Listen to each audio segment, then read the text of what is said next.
Boa noite a todos, irmãos e amigos que estão nos assistindo nesta noite através do Facebook da Igreja Batista Memorial de Interlagos.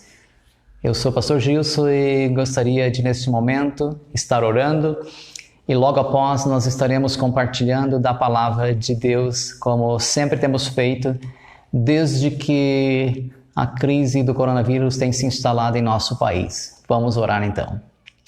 Senhor nosso Deus, nosso Pai, nós oramos agora, nos unimos em oração com toda a nossa igreja, com todos os nossos irmãos e amigos que estão nos assistindo nessa noite através dessa mídia social, Senhor. Muito obrigado por essa tecnologia, muito obrigado, Senhor, por podermos compartilhar a Tua Palavra. Obrigado, Senhor, pelo Kleber e a Cláudia que estão nos assessorando na parte técnica.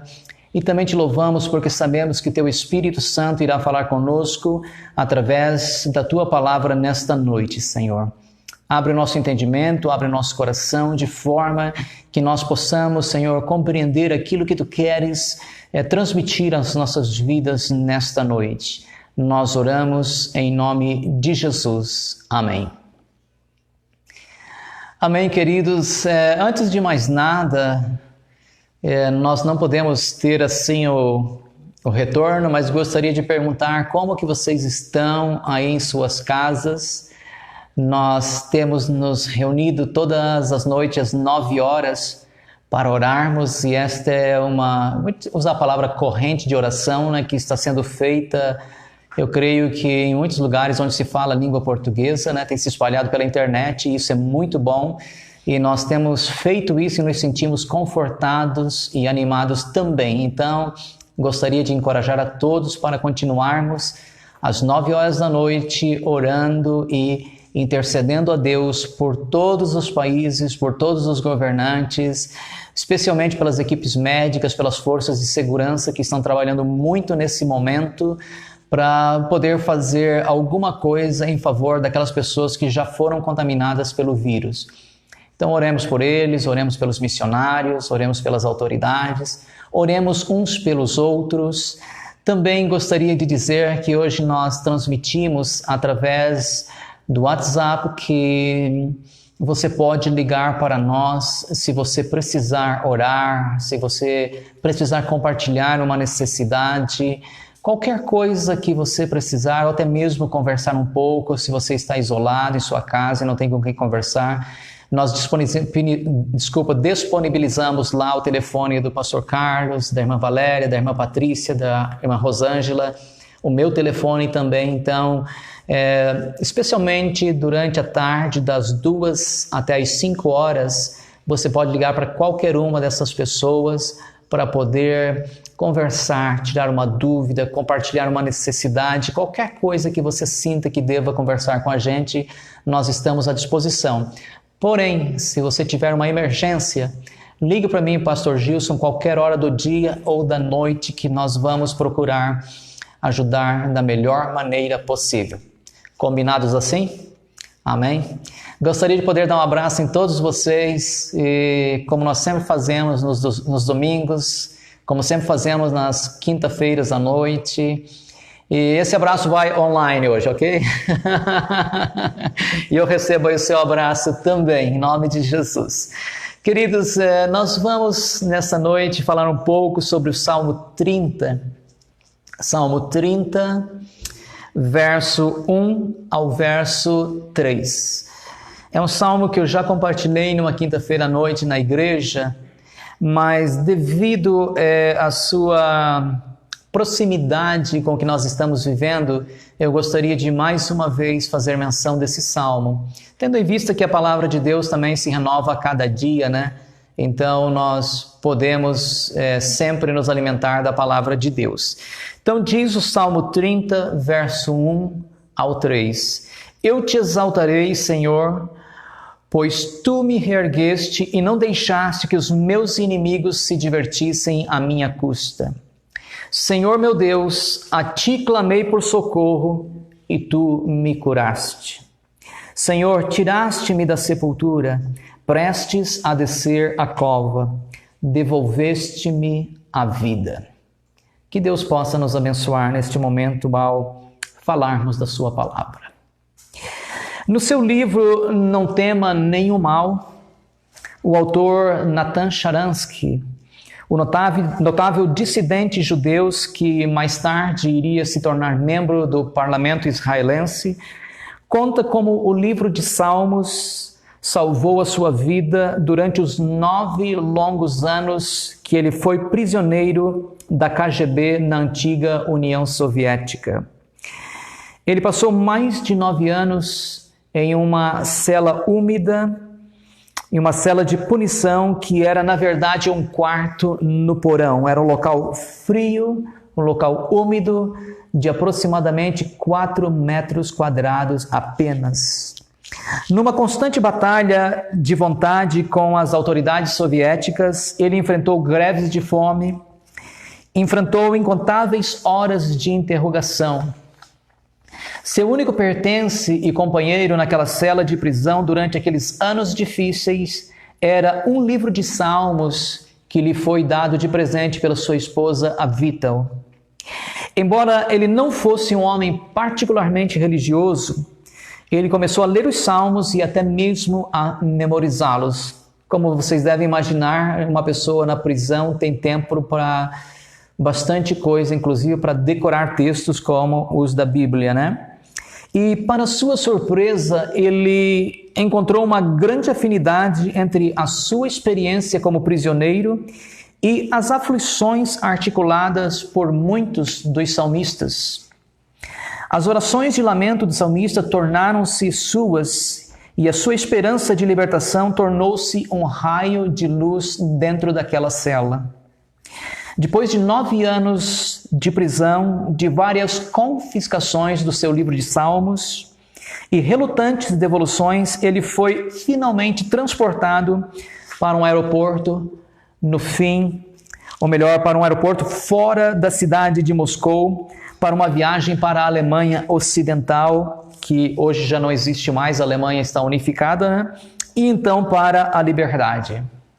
A libertação de Sharansky foi coreografada pelos soviéticos para assegurar a mais favorável exposição para a imprensa mundial.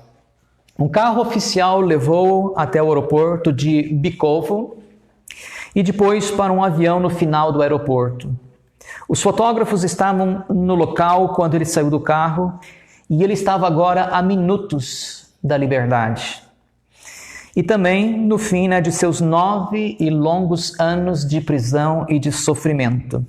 E os seus registros continuam da seguinte maneira. Ele começa perguntando: aonde está o meu livro de salmos? Você recebeu tudo que era permitido, respondeu o intelectual, num inesperado, áspero tom de voz. Ele acenou para que os agentes me levassem, diz Natan. E eu rapidamente caí na neve. Eu não me moverei até que vocês devolvam o meu livro de salmos, ou dos salmos. Quando nada aconteceu, eu me deitei na neve e comecei a gritar: me devolvam meu livro de salmos. Os fotógrafos estavam assustados e apontaram as suas câmeras para o céu. Depois de uma breve consulta, o chefe me deu o meu livro de salmos. No seu voo para a liberdade, então, Natan Sharansky abriu o livro dos salmos para cumprir uma promessa que ele tinha feito a si mesmo na prisão. Ele disse: enquanto estava na prisão, eu fiz um voto que o meu primeiro ato em liberdade seria ler o Salmo número 30, o qual nós acabamos de mencionar. Então, abrindo suas páginas desgastadas no local certo, ele começou a ler da seguinte maneira: eu te exaltarei, Senhor, pois tu me reergueste e não deixaste que os meus inimigos se divertissem à minha custa. Senhor meu Deus, a ti clamei por socorro e tu me curaste. Senhor, tiraste-me da sepultura, prestes a descer a cova, devolveste-me a vida. Cantem louvores ao Senhor, vocês, os seus fiéis, louvem o seu santo nome. Amém. Queridos, o autor começa dizendo o seguinte: eu te exaltarei, Senhor. É interessante notar que aquele homem, o Natan Sharansky, que não era particularmente religioso e que também não conhecia Deus, depois de ter tido um contato direto com a sua palavra, durante os longos anos de prisão e sofrimento, a primeira coisa que ele vem a pronunciar como um ato de liberdade foi ler e dizer, igual disse o salmista: eu te exaltarei, ó Senhor. Talvez se nada tivesse acontecido, ou se a vida tivesse seguido um curso normal, ele jamais teria tido esse encontro com Deus. E aqui reside um ponto bem importante para nós quando nos encontramos com lutas, com problemas, com dificuldades e até mesmo o isolamento social conforme estamos enfrentando agora.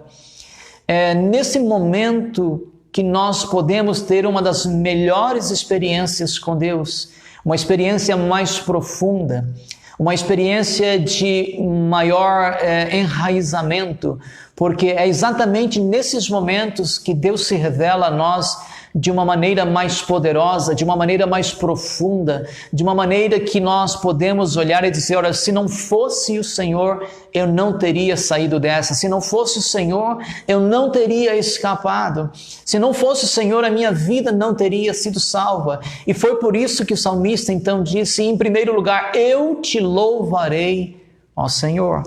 E isso é muito importante para nós. Embora nós não gostemos de lutas, não gostemos de problemas, de dificuldades, de escassez, de perda da liberdade, todavia esses problemas, conforme acabamos de dizer, podem nos levar a uma experiência mais próxima de Deus se nós soubermos melhor aproveitar esses momentos. Nas palavras de Paulo em Romanos capítulo 8, verso 28, nós podemos ler o seguinte: Paulo, o apóstolo, diz: e sabemos que todas as coisas contribuem juntamente para o bem daqueles que amam a Deus, daqueles que são chamados segundo o seu propósito.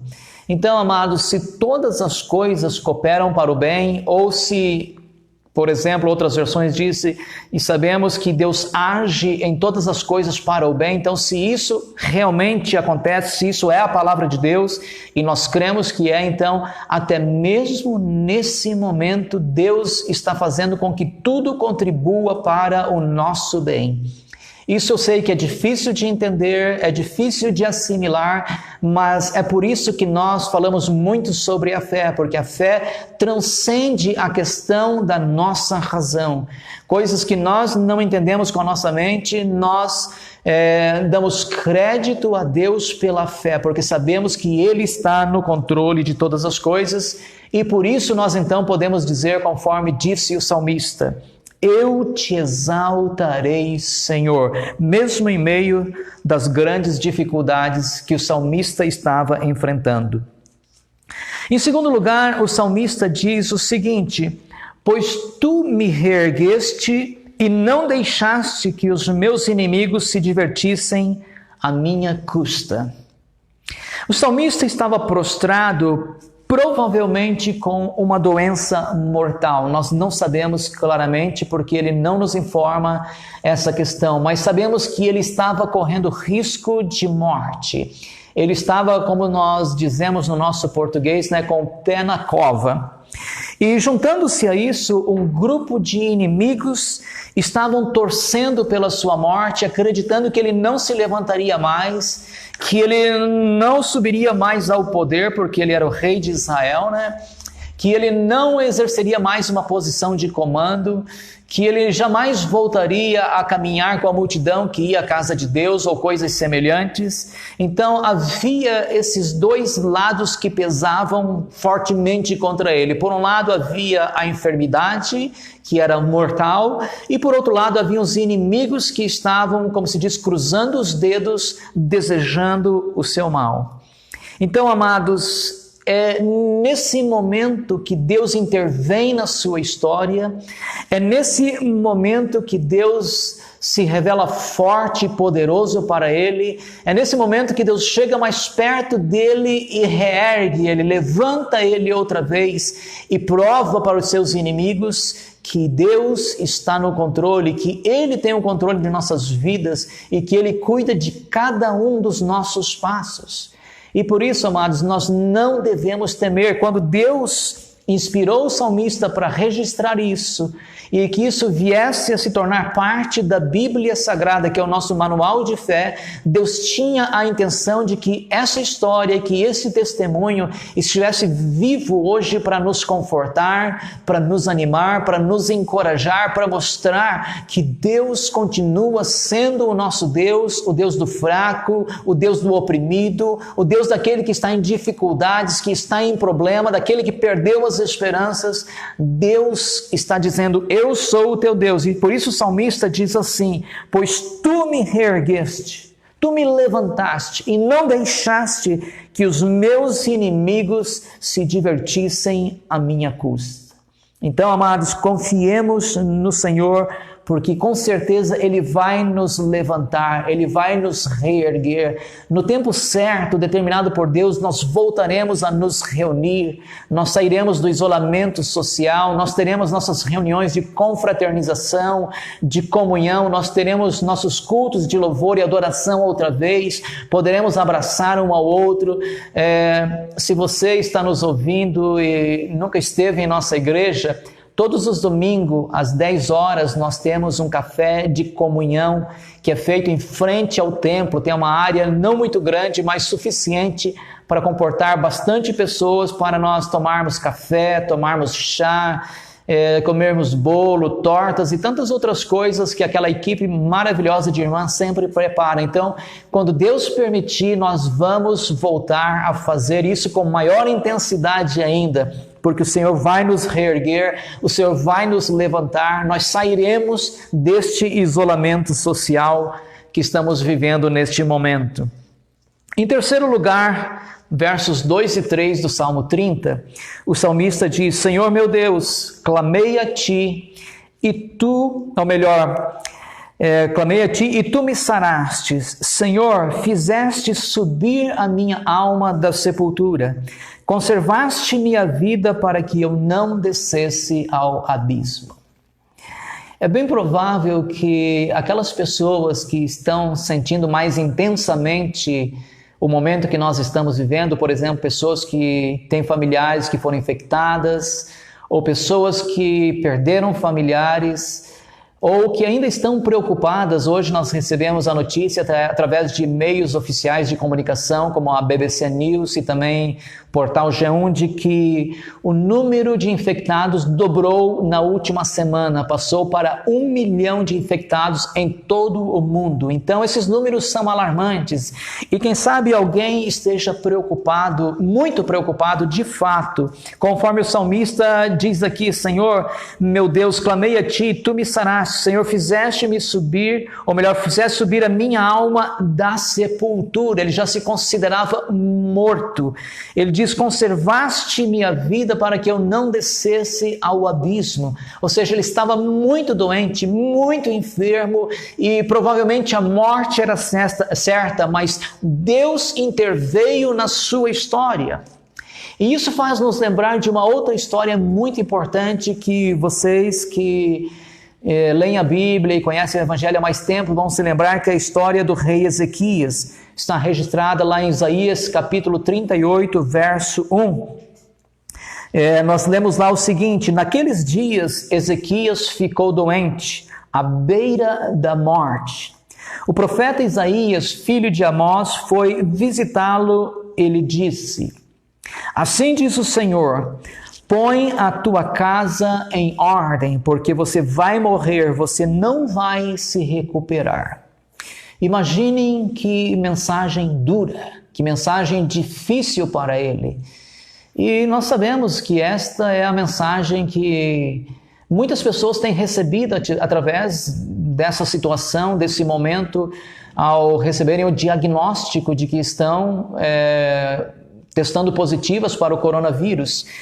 Mas, amados, vejamos o que esse homem, o que o rei Ezequias fez quando ele recebeu essa mensagem do profeta Isaías. Versos 2 e 3 dizem: Ezequias virou o rosto para a parede e orou ao Senhor. Lembre-te, Senhor, de como tenho te servido com fidelidade e com devoção sincera, e tenho feito o que tu aprovas. E Ezequias chorou amargamente, ou chorou profundamente. A oração de Ezequias parece muito com a história, com a oração do salmista e provavelmente com as orações que nós estamos fazendo neste momento. Então vejam só qual foi a resposta de Deus para o rei Ezequias através do profeta Isaías, versos 4 e 5 de Isaías capítulo 38. Então a palavra do Senhor veio a Isaías: vá dizer a Ezequias, assim diz o Senhor, o Deus de seu antepassado Davi, cujo salmo nós estamos mencionando nesta noite. Ouvi sua oração e vi as suas lágrimas. Acrescentarei 15 anos à sua vida. Portanto, amados, há muita esperança para nós quando cremos em Deus, quando oramos a Deus exercitando toda a nossa fé. Nós vemos aqui que Deus levantou o salmista que já se considerava a sepultura, como que descendo ao abismo. E também vemos aqui a oração do rei Ezequias, que vira-se para o lado na sua cama e chora profundamente e diz: Senhor, tu sabes que eu tenho te servido com fidelidade e tenho feito o que tu aprovas. E tenho andado em tua presença com sinceridade. E imediatamente Deus ouviu a sua oração e mandou o profeta novamente com uma nova mensagem, dizendo: eu tenho ouvido a sua oração e vi as suas lágrimas e acrescentarei 15 anos de vida a você. Queridos, eu espero que a história do salmista e a história de Ezequias tenham servido nesta noite para nos encorajar, para nos animar, para nós orarmos com mais fé, com mais certeza e convicção de que nós servimos a um Deus vivo. E por isso é que Deus diz para o profeta dizer: assim diz o Senhor, o Deus do seu antepassado Davi. Ou seja, aquele Deus, o Deus que foi de Abraão, o Deus de Isaac, Deus de Jacó, ele também foi o Deus de Davi e ele continua sendo o nosso Deus. Ele é um Deus vivo, é um Deus todo-poderoso, é um Deus que ouve as nossas orações, e é isso que nós temos pregado domingo após domingo ao longo dos anos. Um Deus que nos ajuda, um Deus que caminha ao nosso lado, um Deus que não está indiferente às nossas dificuldades. Muito pelo contrário, amados, mesmo em meio às dificuldades, Ele está aqui conosco nesta noite e Ele quer nos abençoar. Portanto, lembre-se da história daquele homem judeu, Natan Sharansky, da sua experiência com o livro dos Salmos. Lembre-se do salmista Davi, lembre-se do rei Ezequias também. Deus quer nos ajudar, Deus quer nos abençoar. Vamos orar? Senhor nosso Deus, muito obrigado pela Tua palavra nesta noite. Obrigado por todas as pessoas que estiveram nos assistindo através das mídias sociais, Senhor. Muito obrigado. Obrigado por esse livro tão precioso que é a Tua palavra, Senhor. Temos lido a Tua palavra, temos pregado sobre a Tua palavra, temos sempre acreditado, Senhor, 100% que a Tua palavra é viva e eficaz. Que a Tua palavra é a verdade, Senhor. Ela é, Senhor, o nosso alicerce e por isso nós Te louvamos, Senhor. E nesta noite oramos com toda fé, oramos com toda certeza que Tu estás, Senhor, no controle de toda esta situação, Senhor. Portanto, cuida de nós, livra-nos de todo mal, livra-nos de todo perigo. Seja conosco, Senhor, em nosso isolamento social, em nossos lares. E queremos aproveitar a oportunidade para agradecer porque temos um teto, temos uma família, família, temos o pão de cada dia, Senhor, temos pessoas para contactar, temos recursos tecnológicos para trocar, Senhor, informações. Nós te agradecemos por tudo isso, Senhor, e oramos pelo nosso país, oramos pelos demais países também que estão sendo, Senhor, assolados por essa crise. Que o Senhor seja com toda a humanidade, que o Senhor nos ajude. Oramos pelos cientistas, para que eles também logo consigam descobrir, Senhor, uma vacina para essa pandemia, meu Deus. Seja com todos que estão trabalhando em prol, Senhor, de toda a sociedade nesse momento. Nós te louvamos, Senhor, e te agradecemos por esse livre acesso que temos até a Tua presença, em nome de Jesus. Amém e amém. Queridos, que Deus abençoe a todos vocês. Não esqueçam de enviar o link desse vídeo para os seus amigos, para os seus companheiros, para aquelas pessoas que você ama, para que elas sejam confortadas também nesse momento de dificuldade, para que elas recebam a palavra do Senhor. Deus abençoe a todos em nome de Jesus. Um abraço.